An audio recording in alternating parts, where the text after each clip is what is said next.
10 de la mañana, 35 minutos. La semana pasada el Instituto Cuesta Duarte del PIT-CNT presentó un informe sobre salarios sumergidos en 2012, un análisis por sectores de actividad que tiene algunas conclusiones que realmente son impactantes, más allá de que en realidad no son una novedad, o lamentablemente no son una novedad. En 2012 casi 800.000 ocupados percibieron remuneraciones líquidas por debajo de los 14.000 pesos por mes, lo que representa un 49,8% del total de ocupados, es decir, la mitad de los trabajadores recibieron salarios por debajo de los 14.000 pesos por mes. Pero además, casi 500.000, algo menos de 500.000, no alcanzaron los 10.000 pesos por mes, lo cual implica una realidad aún más compleja para casi medio millón de personas. El economista Hugo Bay es investigador del Instituto Cuesta Duarte y es coordinador de este informe de salarios sumergidos. ¿Qué tal, Hugo? Buen día. ¿Qué tal? Buenos días, ¿cómo le va? Muchas gracias por atendernos. Por favor. Antes que nada, ¿cómo fue la metodología de este trabajo? Sí, nosotros es un trabajo que venimos haciendo ya desde hace un par de años, básicamente a partir de los datos que surgen de las encuestas continuas de hogares que releva el Instituto Nacional de Estadística y que sirven para medir el empleo, el desempleo, el nivel de ingresos, en fin, y allí se consulta justamente por los ingresos que provienen del mercado de trabajo en cada uno de los hogares, y a partir de allí hacemos algunos cálculos que sobre todo, capaz que lo más importante aclarar, es que en realidad llevamos esos salarios a valor hora, ¿verdad? Porque obviamente para estudiar los salarios sumergidos tiene sentido, claro, considerar lo que gana la persona por hora, porque no es lo mismo si yo gano 8.000 pesos por un trabajo de 10 o 12 horas semanales que por un trabajo de 40 o 50 horas semanales. Entonces, lo primero que hacemos es llevar eso al valor hora, digamos, porque también se consulta en la encuesta cuántas horas trabaja la semana, y a partir de eso hacemos el supuesto de una jornada de trabajo normal de unas 40 horas semanales, una jornada de 8 horas, y justamente armamos esas franjas salariales, de las que se desprenden los datos que tú mencionabas. Se hace esa proyección, digamos. Exacto. Es el valor hora, pero ¿se tiene en cuenta trabajadores que están en negro o todos los trabajadores? No, en realidad tenemos en cuenta todos los ocupados, en realidad, ¿no? Dentro de los ocupados están los del sector formal e informal de la economía y no solo asalariados. En un principio, cuando tú mencionabas lo de 800.000, sí, ahí se están incluyendo trabajadores por la cuenta, con o sin local, cooperativistas, patrones, digo, todo el conjunto de los ocupados de la economía, que son 1.600.000 personas, y después lo que sí hace el informe es discrimina, digamos, porque la encuesta nos permite eso, nos permite decir, bueno, a partir de estos datos generales vayamos viendo en cada población cómo es la realidad. Y allí el informe separa la situación de los asalariados que cotizan ante un organismo de seguridad social, o sea, que están registrados a la seguridad social, y de los asalariados del sector informal, donde obviamente la situación desde el punto de vista salarial es mucho más crítica, ¿no? Pero justamente la encuesta continua hogares también permite trabajar con esas dos subpoblaciones, cosas que no podríamos hacer si recurriéramos exclusivamente a los datos del BPS, que por otra parte además no los tenemos, pero digo... Claro. ¿Cuáles son los sectores entonces que tienen salarios más sumergidos, que están en este rango de por debajo de 14 o por debajo de 10.000 pesos? Ahí va. Bueno, nosotros vimos que en número el sector más comprometido es el del comercio, ¿verdad? Que nuclea, que digamos que cuenta casi con 125.000 trabajadores por debajo de los 14.000 pesos líquidos, lo que representa un 65% del total, o sea que aproximadamente 2 de cada 3 trabajadores que se desempeñan en el comercio, ¿verdad? Están en esa situación salarial, tan sumergida. ¿Hay allí algún subsector en particular que se destaque por esta situación? Bueno, no, obviamente los subsectores más importantes dentro del comercio, digamos, los almacenes no especializados, dentro del que están los supermercados y las grandes superficies, son casi 30.000 los trabajadores con salarios sumergidos allí, o sea, por debajo de esos 14.000 pesos líquidos, y después, trabajadores de tiendas de ropa, verdulerías, carnicerías, ferreterías, casas de electrodomésticos, mueblerías, digamos, en realidad involucra a casi todos los trabajadores, ¿verdad? Claro. Y nosotros por ahí en el informe buscábamos reflejar lo que son los salarios mínimos que hay en cada uno de esos sectores. O sea, los convenios colectivos, además de fijar los aumentos salariales, establecen lo que son los mínimos, ¿verdad? Por debajo del cual no se le puede pagar a un trabajador. Y en el sector del comercio vemos que hay salarios mínimos. Por ejemplo, un cadete de minimercado tiene un salario nominal mínimo de 9.682 pesos, ¿verdad? Claro. Un vendedor especializado de farmacia, 10.341 pesos. Un cortador de carnicería, 12.345 pesos nominales, ¿no? Obviamente que si le aplicamos los descuentos a esto, nos quedamos con salarios líquidos por debajo de los 10.000 pesos. Entonces, si bien no en todos los comercios se paga, digamos, por el laudo o por esos salarios mínimos que yo mencionaba, sabemos que es una realidad de muchas empresas, ¿verdad? Y particularmente en el interior, donde en general los salarios mínimos tienen mayor presencia, digamos, en términos de cómo se remunera. Claro. Y efectivamente no nos sorprende encontrarnos con este tipo de resultados a la hora de analizar la encuesta continua, con las respuestas, digamos, de la gente, ¿no? ¿Qué sector, claro, qué sector lo sigue luego? Bueno, después hay otros sectores donde son más pequeños, pero en realidad el problema es más profundo todavía, que son, por ejemplo, el servicio doméstico o el sector primario, que nuclea las actividades de ganadería, agricultura, o sea, los trabajadores rurales. Allí, tanto para las trabajadoras domésticas como para los trabajadores rurales, el porcentaje de trabajadores con salarios inferiores a 14.000 pesos líquidos supera el 70%, no anda en el 71, 72%, o sea que claro, casi 3 de cada 4 están en esta situación. Lo que da las claras de que está absolutamente extendido el fenómeno en esos sectores, y bueno, digo, es un hecho real que los salarios de estos trabajadores han venido creciendo, eso es innegable, pero desde niveles bastante sumergidos, y por lo tanto todavía nos encontramos con ese tipo de realidades que bueno, que a nuestro entender son las que hay que ir transformando, ¿no? ¿Cómo se contempla en esos casos, por ejemplo, el hecho de que muchas veces esos trabajadores tienen casa y comida proporcionada, digamos, por quien los contrata? Exacto, sí, en ese sentido tenemos la encuesta continua de hogares, consulta, no solo, digamos, le pregunta a la persona por el salario o el jornal que cobra, sino que además intenta relevar, para tener una magnitud lo más exacta posible del ingreso real que tiene, toda una serie de pagos en especie, ¿verdad? Bueno, y ni que hablar que están incluidos los tickets de alimentación, pero entre otras cosas están incluidos, bueno, el caso de que se le den partidas alimentarias, ¿verdad? Donde se le pregunta a la persona cuántas se le dan, y el INE estima un precio de mercado para eso que se agrega al salario. Lo mismo en el caso de la vivienda, ¿verdad? Si esa persona tiene derecho, digamos, a una vivienda, se asigna un precio de mercado por parte del INE. Esto, repito, no es que lo hagamos nosotros, el INE ya lo incorpora, y entonces allí se arma, como quien dice, un ingreso laboral total de esa persona por su ocupación principal, y sobre ese dato sobre el que nosotros trabajamos para calcular esto. O sea que si bien es una práctica que no ocurre para la mayoría de trabajadores, en algunos casos sí incide y está contemplada ya en cómo el INE considera el ingreso laboral, ¿verdad? Claro, porque como en esos 14.000 pesos, por ejemplo, en el sector agropecuario, habrá muchos trabajadores que en realidad viven en el lugar donde trabajan, en el campo, y se alimentan también allí, ¿no? Sí, pero te repito, está contemplado. Está contemplado en ese coso.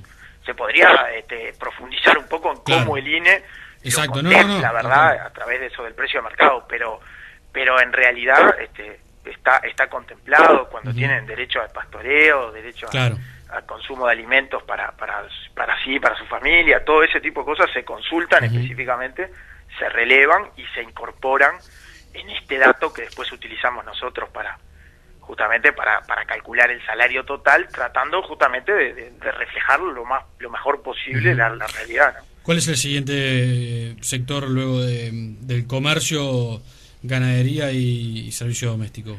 Y bueno, y ahí viene, digamos, ahí tenemos un sector que es el de los restaurantes y hoteles, ¿verdad? Que muchas veces se lo trabaja en conjunto con el comercio, pero que para este informe nosotros lo separamos, y allí también tenemos una realidad bastante compleja. En este caso es el 65-70% de los trabajadores de este sector de restaurantes y hoteles también está afectado por esta realidad, pero involucra a una cantidad menor, ¿verdad? Es un sector más pequeño, y si me das un segundo te confirmo, sí, yo tengo involucra acá aproximadamente a unos 23-24.000 sí. trabajadores, ¿verdad? Es un sector, recién decíamos que el comercio eran 123.000, o sea, si bien está muy extendido dentro del sector, involucra una cantidad en términos absolutos menor de trabajadores con esos salarios. Pero después, bueno, tenemos la parte de servicios, ni que hablar, también es otro sector afectado, digamos, por los salarios sumergidos, y dentro de la industria manufacturera, que nos encontramos con un panorama bastante, digamos, disímil, digamos, o heterogéneo en términos de las remuneraciones, porque tenemos desde los trabajadores que trabajan en panaderías, ¿verdad?, que son sí. casi 10.000 los que tienen salarios menores a 14.000 pesos, y representan, esos casi 10.000 representan un 68% del total. Y bueno, después otros sectores, elaboración de pastas y fideos, otros productos alimenticios, donde también hay una cantidad importante de trabajadores con salario sumergido, que contrastan, por ejemplo, con la realidad del sector de la bebida, claro. o la realidad del sector de productos lácteos, por ejemplo, dentro de lo que es la industria alimenticia, ¿no?, donde los porcentajes de trabajadores con salario sumergido están en el orden del 25-30%, o sea, no es que tampoco no existan, pero evidentemente tienen una profundidad menor, ¿verdad? Y bueno, en ese sentido, claramente el estudio nos permite de alguna manera ir tratando de identificar con la mayor claridad posible dónde se encuentran los núcleos más duros, para, a través sobre todo de lo que puede ser la negociación colectiva y esos convenios, ¿verdad?, que mencionábamos recién, poder tratar sobre todo de tener una política específica para los salarios mínimos, ¿no? Por ejemplo, salario mínimo de peón de panadería, 8.704 pesos, nominales, ¿no? Claro. Medio oficial confitero, 11.300, digo, no sé. Son sectores donde obviamente los mínimos reflejan esta realidad que nosotros detectamos acá con estos otros datos del INE, digamos. Hay algunos sectores que llaman la atención en el informe, por ejemplo, actividades financieras y de seguros. Llama la atención que esté incluido, digamos, entre sectores que tienen salarios por debajo de ese rango. ¿Por qué se da eso? Bueno, lo que pasa que ahí, obviamente, ¿no?, son sectores bastante amplios, donde uno puede, digamos, participa el sector bancario, donde obviamente allí no está concentrado los salarios sumergidos, ¿verdad?, más allá de algún caso puntual que pueda haber, sí. Pero sí otro tipo de empresas del sector financiero que claramente no son empresas que paguen los sueldos de los bancos, y que justamente los trabajadores de allí probablemente, estamos hablando de las casas de crédito, de las pequeñas financieras, ¿verdad?, que o incluso los trabajadores de las redes de cobranzas, en fin, hay toda una serie. No, esos no están dentro del sector financiero. Eso no. Pero que sí son trabajadores de salarios sumergidos, aunque trabajen allí, manejen una cantidad de plata importante y eso, pero fundamentalmente trabajadores vinculados al microcrédito, al crédito para consumo, que no tienen salarios demasiado altos, y claro, que son los que un poco reflejan igualmente el sector que tú mencionabas. En realidad estamos hablando de un porcentaje muy menor, del 20%, ¿no? Sí. O sea, que contrasta con aquello del 70, del 80, solo 1 de cada 5 trabajadores del sector de servicios está con esta realidad. Sí. Igual son trabajadores con ese problema, pero obviamente con un nivel de profundidad dentro del sector bastante menor, ¿no? La situación de salarios sumergidos se da más comúnmente en el sector privado que en el sector público. Exacto, uno de los temas que nosotros también nos interesaba analizar, y en ese sentido hicimos la discriminación, incluso así ahí solo considerando si uno divide a los asalariados, ¿no? Acá ya no estamos hablando de ocupados, sino solo de asalariados, sí, trabajadores en relación de dependencia. Para los informales, ¿verdad?, que son todos del sector privado, obviamente, para los trabajadores que no cotizan a la seguridad social, el porcentaje de trabajadores con salarios sumergidos es de 80%. O sea que 4 de cada 5 tienen ese problema. En el caso de los trabajadores del sector privado, formal, ¿verdad?, que sí cotizan a la seguridad social, los salarios sumergidos afectan aproximadamente a la mitad, casi un 50%. Y en el caso del sector público, ese porcentaje se ubica en el entorno de 20%. O sea que claramente el sector público no es donde hoy están concentrados los peores salarios, más allá de que sabemos que hay reparticiones dentro del Estado, sí, claro, donde sí, digamos, hay salarios sumergidos. En particular en el informe se destaca el caso de los trabajadores vinculados a la defensa, ¿verdad?, del ejército, sí, mismo dentro de la policía, o en la educación y la salud, donde también, si bien no son porcentajes demasiado altos, son sectores de actividad tan grandes, digamos, que, nuclean a 4, 5, 6 mil trabajadores dentro de la salud, dentro de la educación pública, que efectivamente todavía cuentan con niveles salariales menores a esos 14.000 pesos líquidos mensuales, ¿no? Y en cuanto a la sindicalización, ¿cómo influye a la hora de de evitar, digamos, los salarios sumergidos? Bueno, evidentemente que uno puede detectar que hay determinados sectores, en el caso del comercio, el caso de los trabajadores rurales o de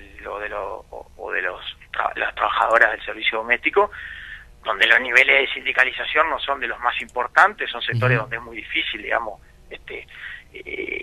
coordinar, digamos, para tratar de generar sindicatos fuertes y trabajadores comprometidos, porque muchas veces las unidades dentro del comercio, o sea, a veces son muy pequeñas, ¿verdad? Trabajan 1, 2, 3, 4, 5 vendedores por local, ¿verdad? Y es difícil, digamos, allí. Y muchas veces eso también puede incidir en la dificultad que existe para mejorar algunos convenios colectivos y para, al mismo tiempo, levantar esos mínimos y presionar para transformar esa realidad. Creo que el hecho de los sectores con mayor sindicalización, en muchos casos, no en todos necesariamente, pero en muchos casos, ha permitido a los sectores lograr convenios salariales mejores, ¿verdad? Negociar de una forma menos asimétrica en las negociaciones, y en ese sentido uno podría considerar que en cierta forma, yo creo que no totalmente, pero algunos sectores con mucho peso sindical han logrado levantar esos salarios mínimos, y en otros es más difícil, pero no es el único factor que lo explica, ni mucho menos, porque FUESI, que es el sindicato nucleado en el comercio, es un sindicato que tampoco, obviamente es un sindicato que nuclea muchísimos trabajadores, pero tiene una cantidad de afiliados muy importante, y sin embargo son negociaciones muy difíciles, ¿verdad? Porque todavía tenemos sectores, pese a todo lo que ha crecido, por ejemplo, en comercio, ¿no?, que son uno de los sectores que lo vemos, digamos, en los shopping, en los comercios, lo que hoy se está vendiendo, ¿verdad? Lo que la gente está comprando, producto de esa mejora de los ingresos que hay en los hogares, y sin embargo, en determinados negocios que sabemos que son negocios de elevadísimas ganancias, todavía se están pagando salarios de 10.000 pesos, ¿no? Entonces, allí hay una realidad muy clara que es factible de transformar, y que, seguramente la mejor organización, la mayor movilización de estos sindicatos va a lograr ir cambiando eso. En parte, los sindicatos nucleados con las grandes superficies, si no me equivoco, fue en el año 2010, hicieron una movida bastante grande por la cual tuvieron una mejora de esos mínimos, que obviamente seguramente no es lo que se esperaba, pero fue una movilización importante y logró por lo menos avanzar en parte de estos problemas, ¿no? El informalismo y este nivel de salarios sumergidos que alcanza el 50% de los ocupados son los dos grandes desafíos que tiene hoy por hoy la Central de Trabajadores.